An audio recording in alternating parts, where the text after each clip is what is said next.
Oke, mari kita langsung bedah sebuah berkas kasus. Sebuah kontroversi yang mengguncang satu negara. Yang ternyata berawal dari satu kalimat saja. Nah, ini dia pemicunya. Kalimat ini diunggah oleh seorang alumni beasiswa dari pemerintah. Dan dalam sekejap, langsung menyulut badai amarah publik yang luar biasa besar.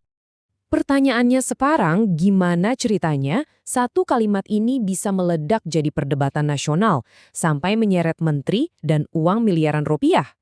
Yuk, kita bongkar satu persatu buktinya. Oke, untuk memahami cerita ini secara utuh, kita perlu kenalan dulu sama orang-orang yang ada di pusat masalahnya. Ini dia nih para pemain kuncinya. Ada Dwi Tias yang membuat unggahan viral itu. Lalu ada suaminya, Arya Iwantoro, yang ternyata menjadi pusat investigasi. Dari pihak pemerintah ada Direktur Utama LPDP, Sudarto, dan Menteri Keuangan Purbaya Yudi Sadewo yang mengambil tindakan super tegas. Nah, tindakan dan pernyataan mereka lah yang membentuk keseluruhan narasi kasus ini. Nah, ini bagian yang paling menarik. Akar dari semua masalah ini tuh apa sih? Jawabannya ada di aturan mainnya. Soalnya, ini bukan sekedar beasiswa biasa, ini adalah sebuah perjanjian. Sebuah kontrak yang sangat mengikat, yang didanai oleh uang rakyat. Coba kita lihat 3 pilar kewajiban ini. Pertama, kesetiaan pada negara. Kedua, menjaga nama baik. Dan yang ketiga, ini yang paling krusial, kewajiban kembali dan berkontribusi. Rumusnya itu 2N+1. Jadi 2 kali masa studi ditambah 1 tahun. Inilah kontrak moral sekaligus hukumnya. Kalau ada pelanggaran di salah satunya, unggahan yang tadinya pribadi bisa jadi urusan negara. Dan disinilah ceritanya berbelok. LPDP menyatakan kalau Dwi sendiri sebenarnya sudah menyelesaikan kewajiban pengabdiannya di tahun 2017. Tapi suaminya, Arya Iwantoro, ternyata belum. Nah loh, fokus pelanggaran kontraknya langsung bergeser dan sekarang semua mata tertuju padanya. Jadi, waktu pemerintah menuntut pengembalian dana, seberapa besar sih uang yang kita bicarakan di sini? Angkanya, jujur aja, sangat mencengangkan. 7,7 miliar rupiah. Ya, Anda nggak salah dengar. Total biaya yang negara investasikan untuk gelar master dan doktoral Arya Iwantoro di Belanda diperkirakan mencapai 7,7 miliar rupiah untuk satu orang. Coba kita bedah ya angkanya. Untuk S2 saja, totalnya itu sekitar 3 miliar. Dengan hampir 2 miliar diantaranya itu buat tunjangan dan biaya hidup. Lalu untuk S3 angkanya melonjak jadi 4,7 miliar. Dan lagi-lagi mayoritasnya sekitar 4,3 miliar itu untuk biaya hidup. Jadi jelas ya, ini bukan sekedar bayarin uang kuliah. Ini adalah investasi total dari dana publik untuk satu orang. Menteri Keuangan sendiri bahkan menekankan uang ini datangnya langsung dari pembayar pajak dan sebagian dari utang negara. Ini membuat pertaruhan akuntabilitasnya jadi jauh lebih tinggi. Oke, sekarang mari kita beralih ke reaksi para pejabat. Dan kita akan lihat bagaimana kasus ini berkembang menjadi sebuah cerita penegakan aturan yang skalanya jauh lebih besar. Ternyata, kasus ini cuma puncak dari gunung es. LPDP akhirnya membuka data yang cukup mengejutkan. Dari 600 penerima beasiswa yang diselidiki, 44 orang sudah dijatuhi sanksi. Dan dari jumlah itu, 8 orang diantaranya diperintahkan untuk mengembalikan setiap rupiah yang mereka terima. Pesan dari Menteri Keuangan sangat lugas dan sangat jelas. Beliau secara langsung menghubungkan penggunaan dana publik dengan kewajiban untuk menghormati bangsa. Pimpinan LPDP juga mempertegas lagi aturannya. Katanya kewajiban menjaga nama baik negara ini adalah kontrak fundamental yang mengikat semua penerima beasiswa tanpa terkecuali. Bahkan tokoh sekelas Mahfud MD ikut angkat bicara. Beliau sampai menyatakan kemarahan pribadinya atas apa yang dianggap sebagai penghinaan terhadap negara. Ini semakin memperkuat sikap tegas dari para pejabat. Semua fakta di atas kertas ini memang masuk akal. Tapi tunggu dulu, ada satu skenario tersembunyi yang efek dominonya jauh lebih besar dari yang kita bayangkan. Kita akan membedah sisi gelapnya di segmen selanjutnya. Dan setelah kontroversi itu meledak, respon pemerintah datang dengan cepat, tegas, dan benar-benar ngirim gelombang kejut ke seluruh komunitas penerima beasiswa. Oke, kita lanjutin persis dari momen paling tegang di pembahasan sebelumnya. Setelah amarah publik memuncak, sekarang kita lihat kartu domino pertama jatuh, sanksi resmi dari negara. Ini bukan lagi drama sosmed teman-teman, ini udah jadi urusan serius. Oke, jadi mari kita bedah satu persatu ya. Pemerintah lewat LPDP akhirnya bertindak. Mereka ngambil langkah yang nyata. Konsekuensinya pun bisa diukur. Ini adalah babak di mana omongan di internet berubah jadi surat tagihan beneran di dunia nyata. LPDP gerak cepat loh. Mereka buka data dan wow, ternyata nemuin fakta yang lebih gede lagi. Ada 44 alumni yang tercatat mangkir, alias nggak balik ke Indonesia setelah studinya selesai.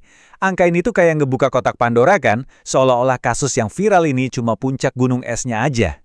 Dan dari 44 nama itu, 8 orang udah kena sanksi paling berat. Ini bukan lagi sekedar surat peringatan atau teguran ya. Mereka wajib hukumnya untuk balikin setiap rupiah dana beasiswa yang pernah mereka terima. Titik. Nggak ada negosiasi. Dan ceritanya belum selesai di situ. Masih ada 36 alumni lain yang sekarang lagi dalam proses penanganan. Artinya apa? Artinya gelombang penegakan aturan ini baru aja mulai. Angka finalnya bisa jadi nambah. Ini sinyal yang jelas banget. Masa-masa toleransi udah lewat. Nah, sekarang kita masuk ke bagian yang kayaknya bikin semua orang nahan napas. Soal duitnya, konsekuensi finansialnya. Ini bukan denda parkir ya. Ini benar-benar penarikan kembali seluruh investasi negara secara penuh. Coba kita lihat angkanya. Biar angkanya nggak ngawang-ngawang juga kita pecah ya. Untuk kasus yang viral ini, suaminya kan menempuh S2 dan S3. S2-nya aja diperkirakan habis sekitar 3 miliar. Terus S3-nya mungkin kuliahnya gratis, tapi biaya hidup, riset, tunjangan-tunjangan lainnya itu bisa nyentuh 4,7 miliar. Jadi, poin krusialnya adalah Totalnya 7,7 miliar rupiah. Ini angka yang gila banget. Sebagai gambaran aja, uang segitu bisa buat bangun beberapa sekolah dasar di daerah terpencil. Ini bukan lagi soal biaya sekolah. Ini tuh nilai pertaruhan sebuah negara ke satu orang. Dan sekarang, negara minta taruhannya balik. Dan pas kita mikir angkanya udah nggak bisa lebih gede lagi, Menteri Keuangan nambahin satu kalimat pendek yang seolah-olah nutup semua pintu negosiasi, termasuk bunganya loh. Ini benar-benar ngegasin posisi negara yang tanpa kompromi.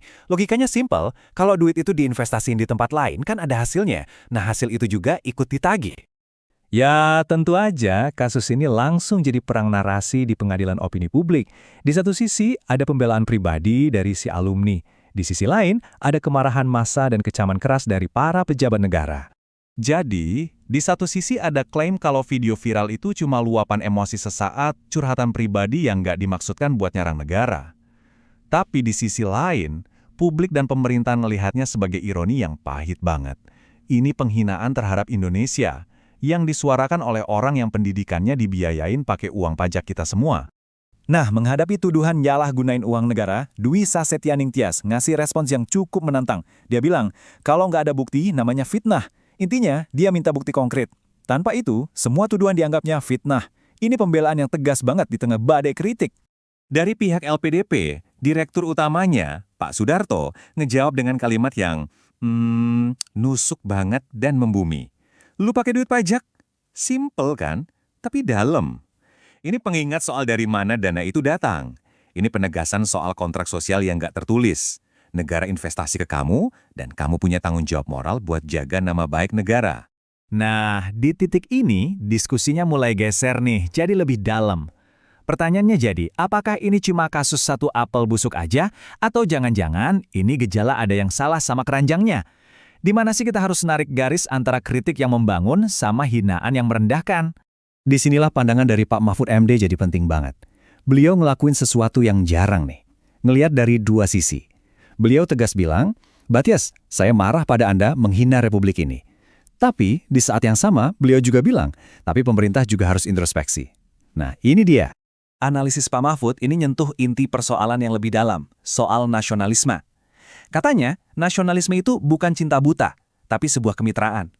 Rasa cinta tanah air itu bisa aja luntur kalau warga merasa negara gagal ngelindungin mereka, atau kalau kritik mereka dianggap angin lalu. Ini pengingat keras bahwa hubungan antara negara dan warganya itu ya jalan dua arah. Kasus ini jelas jadi pelajaran yang mahal banget dan jadi presiden yang penting. Jadi, apa artinya semua ini buat masa depan program LPDP dan ribuan cendekiawan Indonesia lainnya?